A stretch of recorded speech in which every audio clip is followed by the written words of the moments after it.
Guys, even Temple Grandin went vegan and then quit. Here's why.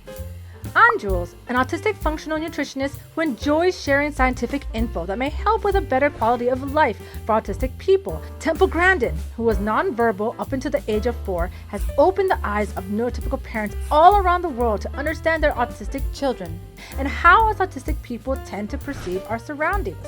It's well known that Temple Grandin cares about cows, so much so that it's been very surprising to the vegan or vegetarian communities why she would advocate the slaughter of cows at plants. She says she's often asked, how can you care about animals and be involved in designing systems in slaughterhouses that are used to kill them? She responds, I answered this question in 1990 after I had just completed installation of a new piece of equipment I had designed for handling cattle at slaughter plants. I was standing on a catwalk as hundreds of cattle passed below to enter my system.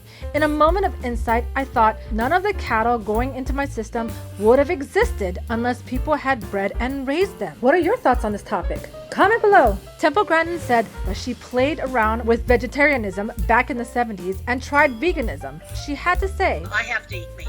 Like a lot of people on the autism spectrum, I gotta have some animal protein. I actually tried a vegan diet.